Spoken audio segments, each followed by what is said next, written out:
a Living History production. This is the Living History Podcast, broadcasting live across the airwaves.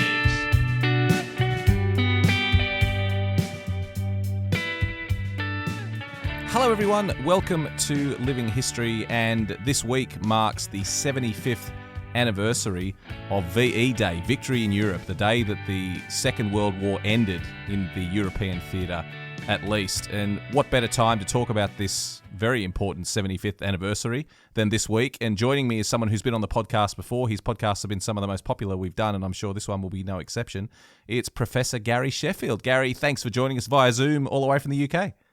Good to see you. I mean, 75 years, it's hard to believe how much time is slipping by, isn't it? But, you know, these monumental World War II anniversaries are coming thick and fast now.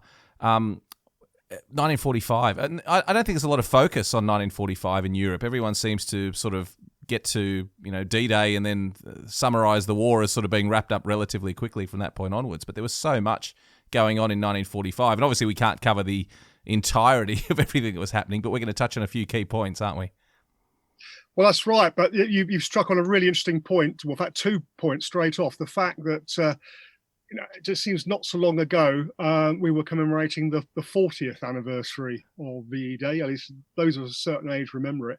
And of course, people are getting older. I mean, I don't know whether it's made any news in Australia, but there's an elderly former officer, Captain Tom Moore, who's made a huge splash by doing charity work to raise money for the National Health Service. It was his 100th birthday yesterday. And of course, the connection between a Second World War veteran and coronavirus is something that's really very evident. Of course, that generation is slipping away through Anno Domini.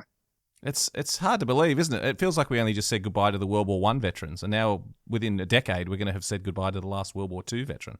Well, yeah, I think going by the First World War veterans, I think they might go on a little bit longer because they seem to be becoming quite long-lived. But the other point I think, which is really important, is that 1945 is a bit of a black hole as far as the public memory is concerned. Actually, even in terms of scholarship as well, because we tend to do, as you say, do D-Day, we do Arnhem. If you're American, you do the Battle of the Bulge, but then that's it. 1945, it's all over quickly. Well, actually, it's not. There's an awful lot of fighting and huge amount of suffering in those 5 months of 1945 before the Second World War ended. Well, there's a lot to talk about, Gary. Where would you like to begin?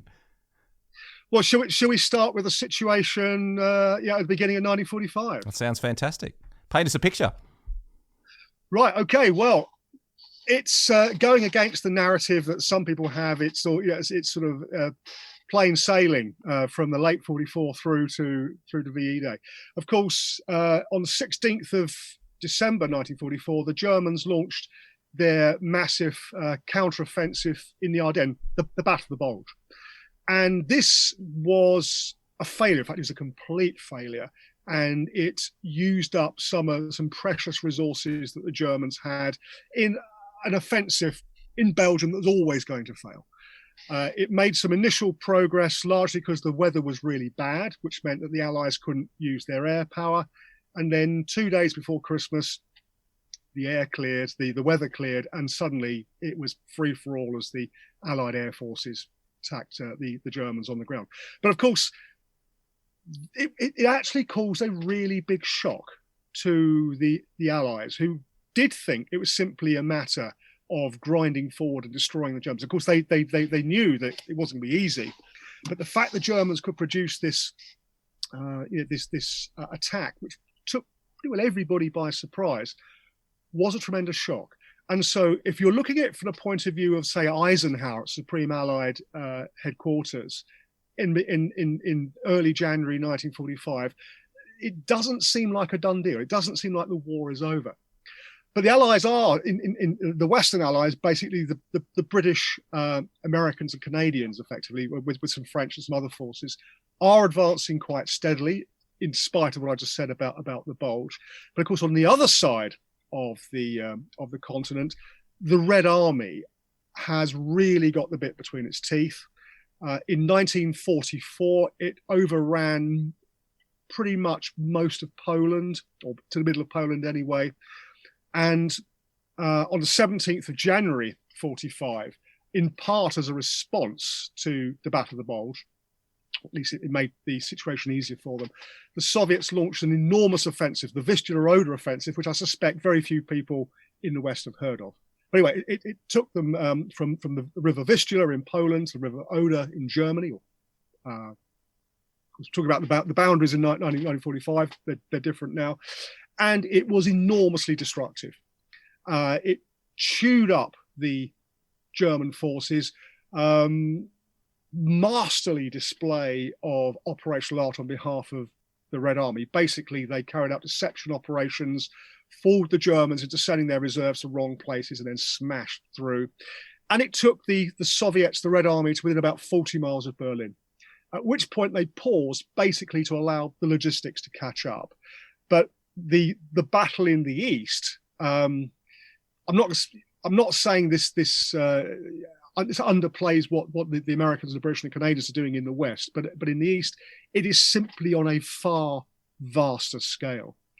And of course, the other theatre, which we tend to forget about, is Italy. And the Allied forces, again, the British, the Americans, the Canadians, who mostly depart and join the rest of the Canadians in Northwest Europe early 1945, but lots of other forces as well, including the Free French and even a Brazilian corps, are continuing to push their way north. The idea that Italy was the soft underbelly of the Axis and it would be an easy victory had long gone by. It was a grueling attritional slog up the Italian peninsula, which is basically a river mountain sandwich. And the Germans conducted a model fighting retreat, falling back from river line to mountain line to river line to mountain line. And the Allies are still at it in early 1945. So Germany effectively does not have a chance of winning. But nonetheless, victory is still some way off for the Allies.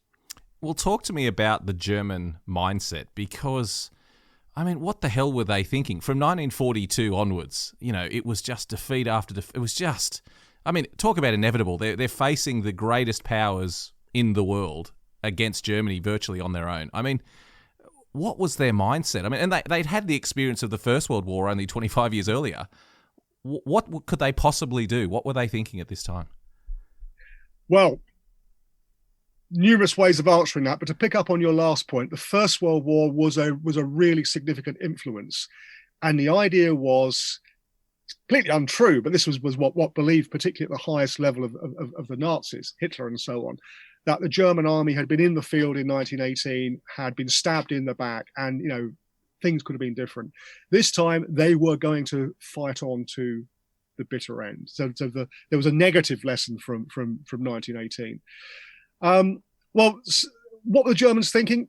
Some really excellent work's been done on this, not least by Professor Ian Kershaw, who is a British historian, one of the leading historians of Nazi Germany. And his answer in an excellent book he published 5 or 6 years ago called The End is that the mindset of Germans, plus the structure of the Nazi state helps to understand why they kept going. And he cites all sorts of examples of, you know, when the war is in its last moments, in March, April 1945, the war is obviously lost. People are still carrying out unthinkable acts of violence in support of the Nazi state when it is clear the Nazis are not going to be around for very much longer. It's partly its indoctrination, particularly with young people, because of course the Nazis had been in power since 1933. So a young soldier, a young man, young woman for that matter, in 1945 would have known nothing effectively but the Nazi regime. They had been through the Hitler Youth or the female equivalent, and they simply believed that they had to follow orders, and orders were to follow to the last bullet, effectively, fight to the last bullet. But also Hitler himself never gave up belief in ultimate victory until really the very, very end. He pinned his hope on, by this late in the day, in wonder weapons. So in particular, the V1 flying bombs, the V2 ballistic missiles, which were still being thrown at Britain and places like Antwerp, a key port. And so until very late in the day, Hitler came to believe that he could turn everything around. He drew comfort from history when President Roosevelt died in April 1945. Says, it's just like, I think it was 1763, so I forgive the dates, when the leader of Russia died fighting the 7 Years' War against Frederick the Great, and Russia changed sides. He said, right, this is happening all over again. The German state was in this grip of the so-called idea of working towards the Führer, basically carrying out what they believed that Hitler wanted all the way through the structure of Germany. There were people who were fighting to the last man because that's what they thought Hitler wanted. And the German armed forces were incredibly brutal in killing, executing anybody on the German side who showed any signs of weakness or wanting to surrender or anything like that. Under those sorts of conditions, actually, it's not surprising they fought on to the bitter end. Recently, I'm watching that film Fury, about a German, about an American tank crew in Germany, 1945, which has its moments as history. But one thing I thought it captured really well, there's a scene where the Shermans are driving along a country road, and suddenly out of a thicket, there's a group of young men, basically Hitler Youth types, who launch an ambush on a tank. Now, clearly, they're not going to change the war by doing that. They're killed in pretty short order. I thought that actually captured really well the mindset of at least some people in Germany at the very end of the Second World War. Well, it really was an existential threat for the Germans, was it? They were fighting for everything that they believed in. And I remember the famous Russian quote that was scrawled on a building, "Enjoy the war because the peace will be terrible." There was no question in the minds of Germans that they had no option but to fight on. Isn't that the case? Well, that's absolutely right. But of course, the interesting thing is, if you thought it through logically, they should be fighting to the last man against the Red Army and surrendering in droves to the Anglo-Americans, because most people, well, they had no illusions what the Soviets were going to do, but they thought, actually rightly, that the Anglo-American Canadians would behave in a much more civilized manner. And if you're going to be occupied by anybody, be occupied by the Americans or the Brits. And yet, of course, you found them fighting doggedly against the Western forces as well. So logic simply did not come into it. Gary, there was so much going on at this time. I mean, you've mentioned, we've touched on so many things there. We touched on Battle of the Bulge. We touched on what was going on in the West. We touched on the huge actions in the East, the V weapons. There was also a huge aerial war still being raged, wasn't there? I mean, give us your. I mean, we can't, as we said, we can't talk about the podcast would go for several hours if we talked about everything that was going on. But what are a couple of the key elements that define what was happening in 1945 for you? Well, I mean, the air war is extremely important. It's a little known fact that by far the greatest devastation wreaked by the Anglo-American bombers in a strategic bombing campaign over Germany actually happens in the last year of the war. Basically, in the run-up to D-Day in June 1944, the Allies fight, in effect, a battle of Britain in reverse, as in they've got bombers going over Germany with very strong fighter escorts. The P-51 Mustang is a long-range escort fighter, which means they can actually carry the fight over Germany, and the Luftwaffe is basically shot out of the air. And that means then that bombers can wreak havoc the length and breadth of Germany. And so you get strategic bombing going on. You also get tactical bombing, which amounts to the same thing, basically pounding cities in front of the advancing Allies. And of course, you've got the little matter of ground artillery, which is doing a lot of damage as well. And one of the most famous, I mean, probably notorious raids of the entire war takes place on the 13th and 14th of February 1945, which are the raids on Dresden. Now, this has gone down as some people would out and out claim it's a war crime. That's actually a legal term, and I'm actually not going to go there, but suffice it to say, it is hugely controversial. I remember being at a conference on the Dresden raids about 15 years ago, and I've never seen such bitterly opposed camps in which you had people sort of looking at it from a sort of military strategic point of view and people looking at it from a humanitarian cultural point of view, and pretty well there was no meeting of minds.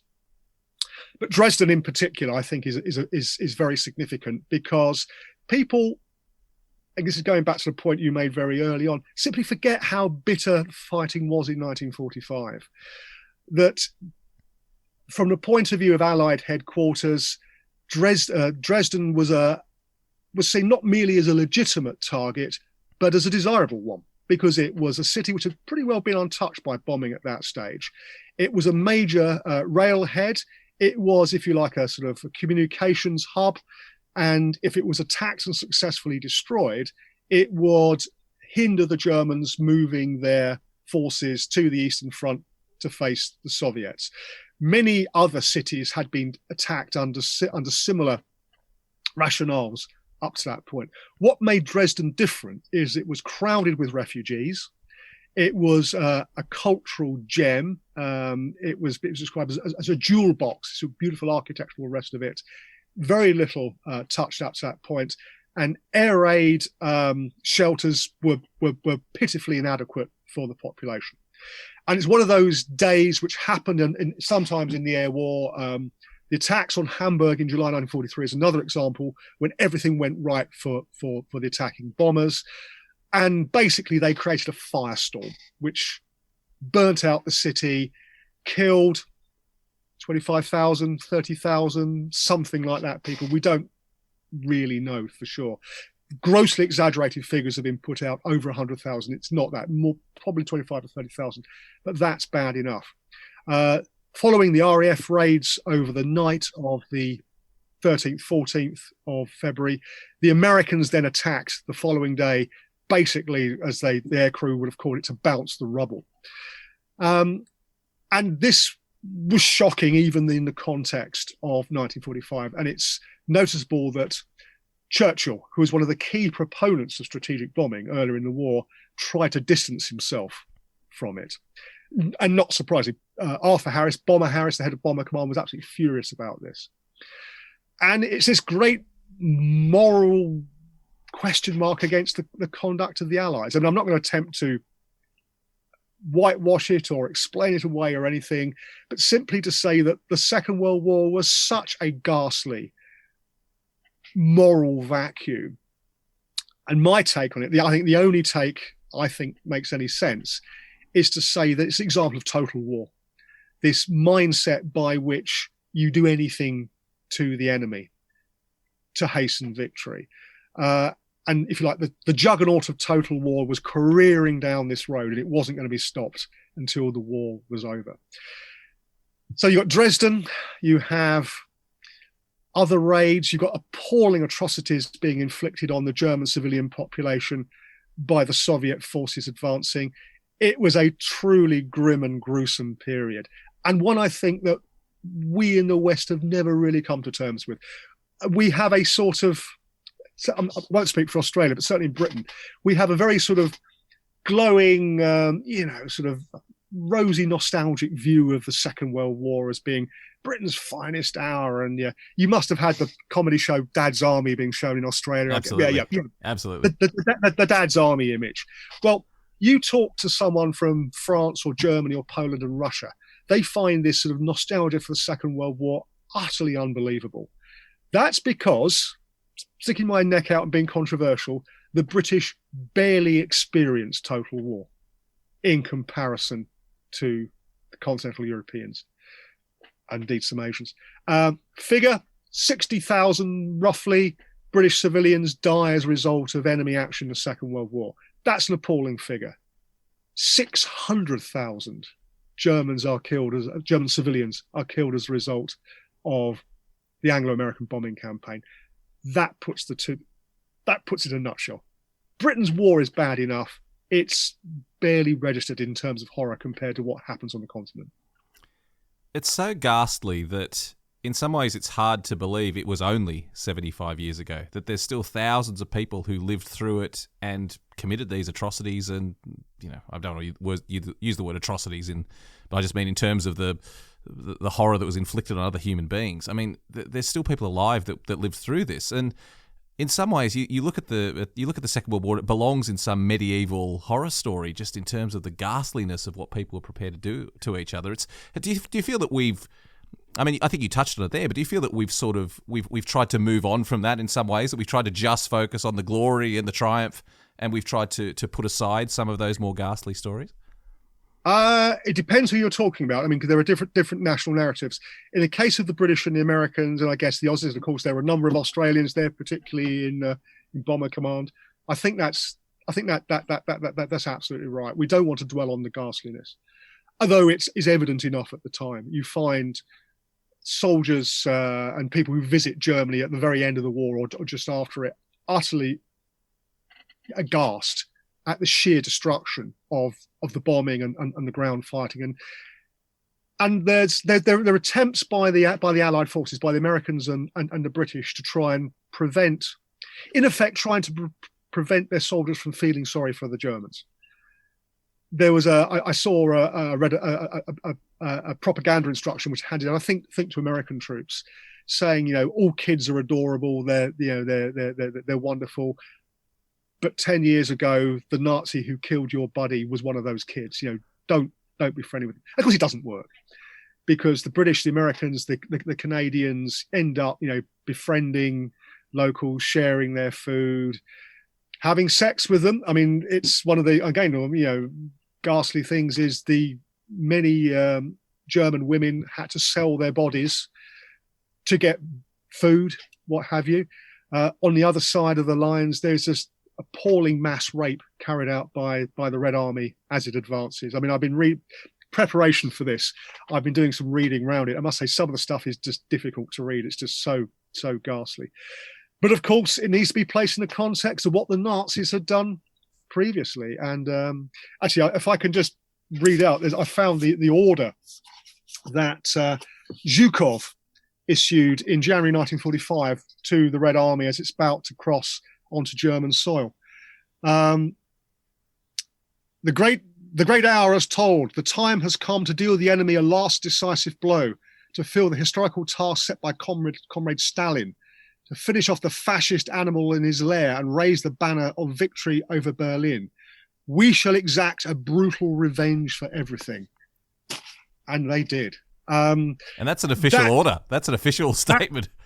That's an official order, and the sort of you see from the British and the Americans. I mean, nothing as brutal as that, but you do get this sense of you are going into enemy territory. Don't forget that you are fighting enemies, and of course in the Soviet Union, in fact, today's Russia, you still find the great patriotic war narrative of never forget what the Nazis did to you.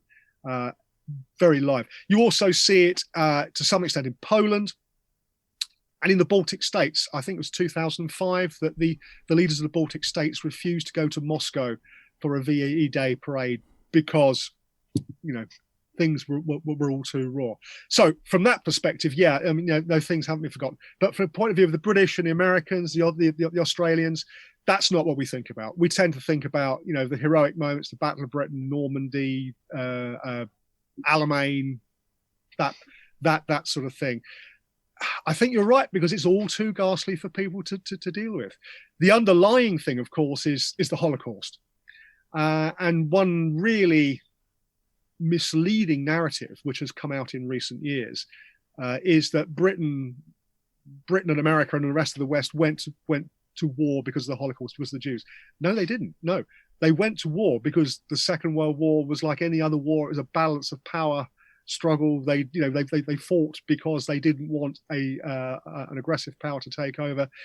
In most cases, the Holocaust was pretty unknown among the public until the very end of the war, when they discovered the concentration camps. It's not that people, it's not that politicians and so on in Britain, the United States, weren't aware of it.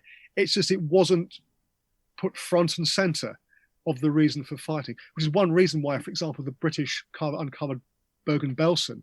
It was such a shock that they'd heard sort of rumours of atrocities, but just to be presented with the reality was just completely ghastly and overwhelming. But even then, as I'm reading some really interesting work on this recently, instantly it wasn't immediately recognised the scale of the war against the Jews, that the Jews were seen as being one among a number of groups who had been treated appallingly by the Germans. It wasn't until after the war, really, that the full truth about the Holocaust came out from the Western perspective. Gary, talk to me about the balance between the importance of what was happening in the West and in the East, because it seems that in the decades after the war, and even when I was a kid growing up, it was all about D-Day and it was all about the Western march into Germany and crossing the Rhine. Then there seemed to be a lot of scholarship that came out that basically said what was going on in the West was completely unimportant. The war was won in the East and we paid our little contribution in the West, but it was what the Russians did in the East. Where do we sit these days? I mean, recent things that I've read as well say, let's not understate the importance of what happened in the West, that it was all vital to the end of the war. I mean, where do you sit in this sort of juggling between the importance of the East and the West? Actually, that's a really good question. Let's just go back a little bit and say we can't forget the Cold War. The Cold War, which began at the latest by 1947, I would argue a bit earlier than that, really shapes the way that people view the Second World War in the late 40s and the 50s, which inevitably has a knock-on effect. I mean, for me, being in my near dotage in my late 50s, one of my formative influences as far as the Second World War history was concerned was watching the World at War TV series, which came out, I think, in 1973, 74. And of course, I mean, there is a program, an episode on the Eastern Front, but it's got a very Western bias for obvious reasons. And so it suited the West in many ways to downplay what was happening in the East. A really striking visual example of this, if you go to the Great American Cemetery in Normandy overlooking Omaha Beach, but I'm sure you must have been to, Matt, on many occasions. Absolutely.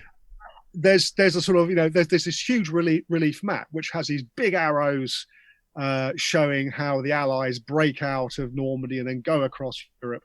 And they got little arrows coming from the East. It's not a very subtle way of saying, actually, we, the Americans, or the Anglo-Americans anyway, are more important than the Russians. It simply isn't true. I mean, in terms of ground forces of taking on and, as one famous British historian of the Red Army put it, John Erickson, breaking the back of the Wehrmacht, undoubtedly, that was the Red Army. The parallel, actually, with the First World War, I think, is with the British Expeditionary Force, the British, Australians, Canadians, New Zealanders, doing the same to the German army on the Western Front. And that's one of the reasons I think why the Soviet Union and Stalin was so popular in Britain in the Second World War, because people recognized it was the Red Army's turn this time. It was our turn last time. We don't have to do it. Where are we at the moment? I think there has been a rebalancing. At one stage, there was, you're actually right, this orthodoxy that the West was simply hoovering up what was left. There is some element of truth in that. I think that one of the reasons, the crucial reasons why D-Day and the Normandy campaign had to succeed was that the Anglo-Americans needed to get a footprint on Western Europe, because actually the Soviets were probably capable of winning the war on their own by the beginning of 1944, though I suspect it would have taken longer. And under one doomsday scenario, I remember doing a what-if radio program for the BBC, this what if D-Day fails. You end up with the Red Army occupying the Netherlands, Belgium and France, as well as Germany, and you had the Cold War being fought from a much less favourable circumstance from the Allied point of view, with Britain being in the front line. Of course, nobody wanted that. But of course, the Anglo-Americans do play a significant role in tying down and destroying large numbers of Germans. It's just not as many as on the Eastern Front, because the Red Army is much, much bigger and the German army facing it is much, much bigger. That's not, I should say, to downplay the savageness of the fighting that's being carried on in the West. British Army, which is the one I know much about, its losses on a sort of percentage proportional basis, up to D-Day are a bit less than those of the First World War. If you're looking at fighting in Italy in the desert, which was bad enough. From that point onwards, they rocket. And if Britain had been fighting the sort of intensity of combat that it gets in Normandy and Arnhem and the fighting in Germany at the beginning of the war, the British casualties would easily have exceeded those for the First World War. Of course, they don't, because the British really only get into really savage, intense fighting of that sort from June 1944 onwards. The other rebalancing I think you're referring to, there's some work by Phillips O'Brien at the University of St Andrews, has come up with, I think, a very provocative, I think a very interesting book, arguing that we have undervalued the importance of Allied maritime and air power in defeating Germany. I don't go 100% with his argument, but I do think actually he makes a valid point. And we are now reaching some sort of, I think, sensible compromise in which we're certainly not downplaying the importance of the Red Army. The maritime and air component of the West is actually spectacularly important. Richard Overy, another great British historian, a few years ago made the point that even if the Allied bombing offensive against Germany did not achieve the knockout blow, certainly didn't, even if we might say that the attacks on synthetic oil plants and transportation didn't do everything they wanted to, and well, they were pretty important, the mere fact they were taking place, and I can't remember the figures, but millions of people, men and women, are deployed on the German home front in anti-aircraft defence and in what we in Britain would have called their air raid precautions. And the Germans are dedicating production of anti-aircraft guns rather than anti-tank guns, and lenses for anti-aircraft gun sights. All that is important because it diverts resources away from the battle on the Eastern Front. So there is a balance between the two, between what's going on the West and what's going on in the East. And I think we're roughly reaching a sort of fair assessment these days. A couple of years ago, I went to Berlin for the first time. It had been long on my bucket list to get over there, and eventually I did. And what a wonderful city Berlin is in so many ways. I've only been there once. I absolutely loved it. I mean, apart from all the cultural things going on, it's just an amazing place. But just the constant overlay of that battle for Berlin, the Second World War and the battle for Berlin. Talk to us about Berlin. Let's talk about the end of the war for the Germans as the Red Army closed in on Berlin, because that is one of the most ghastly and noble sagas in some ways that ever took place. Just the scale of the fighting, and still you see just about every building in Berlin that was there during the war is still scarred by that. Talk to us just about those final stages of the war. Right. Well, Berlin itself, of course, the capital of Germany. It was significant as much for. No, not as much. It was very significant in symbolic terms as much as anything else. One of the big debates after the war is whether the Anglo-Americans should have made a dash for Berlin to get in first before the Soviets. Eisenhower, the Supreme Allied Commander, made a decision not to do so. There had already been an agreement with the Soviets how they were going to divide up the occupied zones, and they largely stuck to that. And Eisenhower said, well, in effect, this was a purely political decision. It would have been a military risk to have made a dash for Berlin. And he's right about that. The counter-argument is, well, what is war about if not politics? And it did put the Allies at a disadvantage in political terms after the war. Now, having said that, because the Allies, as I said, did basically stick to their agreements, even though it was the Soviets who captured Berlin, they then invited the Allies, the West Allies, the British, Americans, the French, to occupy part of Berlin, which of course then turned into West Berlin, which became a key focal point in the Cold War. But the fact that the Soviets got there first, I think, added tremendously to their narrative of this is basically a Russian victory, a Soviet victory, with the Allies adding their bits on in the background. Battle itself, the Soviets took their time about it. As I've said, they paused at the end of the Vistula-Oder offensive. They weren't going to rush it because they knew from previous experience the Germans could actually fight extremely tenaciously in defense. They wanted to make sure they had all their ducks in a row. So they brought up masses of guns, of tanks, of aircraft, and they mounted a full-scale assault on the city. By this stage, we're talking, sort of March preparations into April and then May. The German army had ceased to be a cohesive force in the sense there was no longer a formed front. There were pockets all over the place. So, for example, the Anglo-Americans had crossed the Rhine. The Ruhr, the major German industrial region in the western country, had been encircled. There were bits and pieces of the German army fighting all over the place, including some still outside Germany, resisting up in Norway and down in Hungary and places like that, for instance. But Berlin was the major focus. And the fighting was extremely bloody. The Seelau Heights, sort of lower row of hills out to the east of the city, the Germans actually put up some very, very, very stout resistance, and the Germans had the Soviets had real difficulty fighting through. But then it came down to street by street, building by building, house by house. It was, in a sense, Stalingrad all over again, in the same sort of fighting. It was incredibly bitter. The civilian population suffered appallingly badly.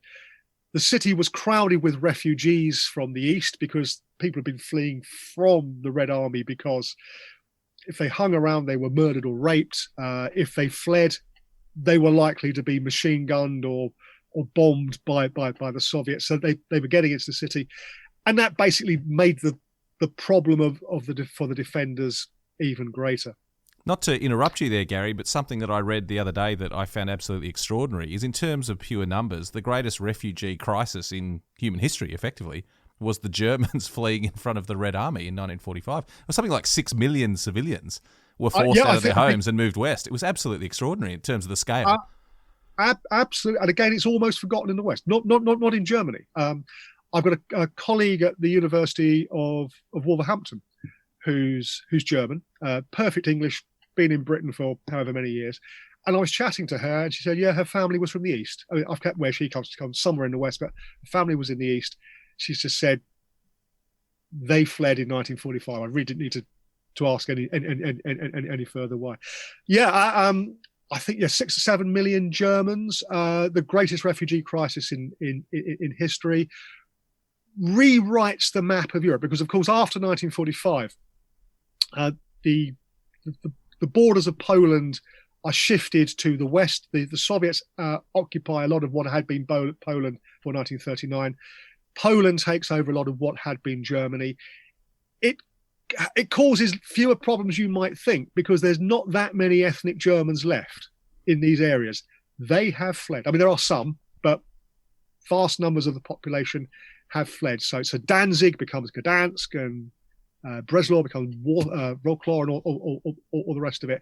It's absolutely traumatic, and not forgotten in Germany by any means, but it's not a big thing in the West. And I say, so these large numbers of civilians in Berlin just make everything more difficult for the Germans to fight. And fascinatingly, it's when the Red Army is basically almost at the gates of the bunker, of Hitler's bunker, he finally realizes all is up. Up to this stage, he has been basically fighting a fantasy war. He's got this big war map, and he's ordering divisions and armies around which no longer exist, or if they do exist, they're down to a few hundred men. He had put Heinrich Himmler in charge of an army group who's got no skill of generalship whatsoever, and everything goes horribly wrong. And Hitler decides, that's it, I'm going to commit suicide. He writes his last will and testament basically blaming the Germans for not having enough moral resilience to fight on to the end. But fascinatingly, among the defenders of the bunker at the very last are SS soldiers from France, from the Netherlands, from the Nordic countries, non-Germans who have bought into the Nazi ideal are fighting to the bunker, at the bunker to the very end. And before you ask, yes, Hitler did die in the bunker. A lot of information. There was some pretty good detective work was carried out immediately after the war. Hugh Trevor Roper, who later became a very, very famous British historian, although not mainly in other fields, as I think was an intelligence corps captain of the British Army, carried out a lot of research. And back in the 90s, yet more information came out from Soviet archives. It's pretty sure Hitler committed suicide, his body was burnt, and it seems that part of his body parts were then picked up by the Red Army a bit later and were spirited away to Moscow. The conspiracy theory is the Soviets deliberately kept quiet about the fact that Hitler's body had been found, or parts of, in order to create embarrassment among the Western Allies, because there were rumors that they were sheltering him, or they allowed him to escape to South America or something like that. But Berlin was the end. It was really the point at which, like Samson in the temple in the Bible, the pillars are pulled down and the roof collapses upon the Nazi state, and that's it. And with Hitler dead, then a major reason for resistance to continue collapses. There's no longer any point in working towards the Führer. His designated successor, Admiral Dönitz, makes peace. Well, he surrenders effectively. Already, large chunks of the German forces have surrendered. So, for example, the war in Italy ends, I think, on the 4th of May. I think it's also on the 4th of May that Field Marshal Montgomery accepts the surrender of German forces in northern Germany on Lüneburg Heath. And despite the fact that there are attempts to get a Nazi resistance movement up and running, the Werewolves, it doesn't really happen. By that stage, Nazi Germany has collapsed.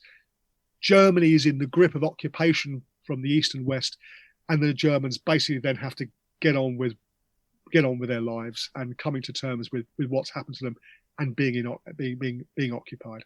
I'm sure even just the discussion we're having is going to fire up Twitter and Facebook about the conspiracy theories about Hitler and his supposed escape to Argentina, etc. Just in your opinion, was there ever an option for Hitler to surrender to the Russians? I mean, what would have been the outcome had Hitler been captured alive in Berlin? Well, this is actually something which has been dealt with on numerous occasions by some alternative historians and not novelists. I suspect that actually, if he had survived not being shot out of hand by the first Red Army soldier he surrendered to, there would have been a show trial. Of course, Stalin had previous, shall we say, on putting on show trials, and it would have been a spectacular event. In reality, it was never going to happen because Hitler was never going to allow himself to be captured alive. Of course, we did see, I mean, not show trials, but we did see trials of war criminals in Nuremberg in 1946, in which some very senior Nazis, including, of course, Goering, were put on trial, and it ended up with them, on the whole, the major war criminals were sentenced to death, I should say. Others, of course, got away comparatively lightly with prison sentences. Hess, of course, the last one to survive until his death in Spandau prison back in the 80s, and Albert Speer. But Hitler, above all else, was seen quite rightly as the personification of all that was evil about Nazi Germany.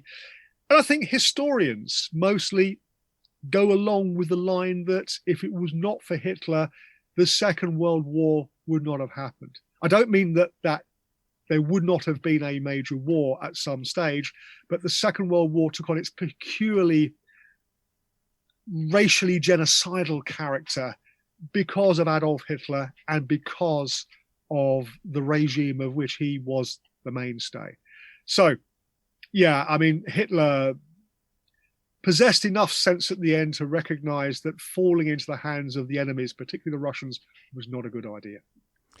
Well, Gary, it's been absolutely fascinating. I really have this feeling that we have merely scratched the surface. So hopefully this encourages people this week to go out and read more about what happened in 1945 and to study more. And I'm sure there'll be lots of amazing documentaries out on television and other podcasts similar to this one to listen to. But it's just been fantastic. We'll definitely get you back on to explore more of this story because there's just so many elements to the Second World War that we don't fully understand or fully focus on.